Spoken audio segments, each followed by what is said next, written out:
au niveau de l'Académie des caisses, toutes les indemnités liées aux examens ont été payées, excepté les examens liés aux examens professionnels relevant de notre ministère, c'est-à-dire le ministère de l'enseignement technique et de la formation professionnelle.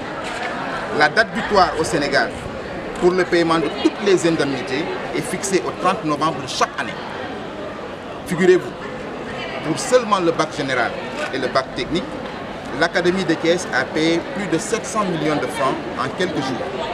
Le ministère de l'enseignement technique et de la formation professionnelle n'a pu engager les 97 millions et demande aux formateurs d'attendre janvier 2022, après la mise en place du nouveau budget, pour pouvoir payer ce qui est inadmissible. Nous réclamons le respect, la considération.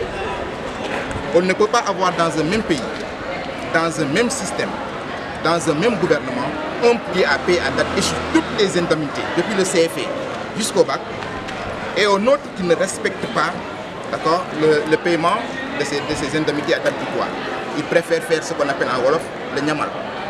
On appelle quelques-uns, on leur paye, les autres on leur doit. Le chompal quoi. Le chompal. Le chompal, et vous savez très bien qu'un budget il est annuel. Donc où est passé l'argent prévu à cet effet?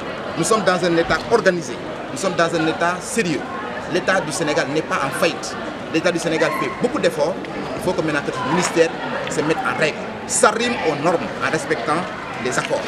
Le 30 novembre, c'est le 30 novembre, ils n'ont qu'à payer. Nous nous demandons que cela. Chose plus grave, il reste encore des indemnités de 2020 qui ne sont pas encore payées. La gestion des convocations lors des examens professionnels est encore jugée catastrophique. Parce qu'on s'est rendu compte que seuls les mêmes sont convoqués pour tous les examens, et ce qui est injuste et incompréhensible. L'inspecteur d'académie, le proviseur du lycée sont informés, font des pieds et des mains pour décanter la situation sans succès pour l'instant. C'est la raison pour laquelle nous vous avons conviés à ce point de presse pour alerter, informer les autorités et l'opinion et dire à haute et intelligible voix que si nous ne sommes pas payés d'ici lundi, nous allons durcir la route.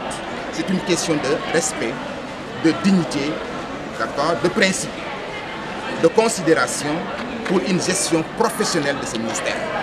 Durcir la route, en clair, c'est quoi? C'est-à-dire élever, parce que chaque semaine nous débrayons un jour et nous faisons une grève totale.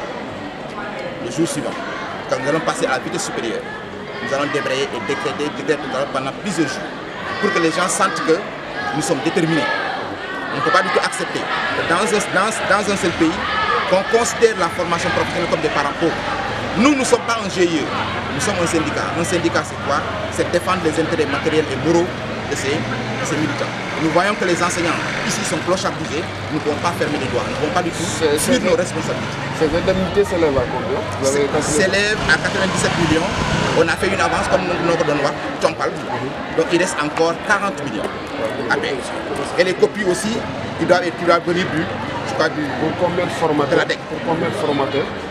Donc c'est pour tous les formateurs. C'est à l'étendue du territoire national.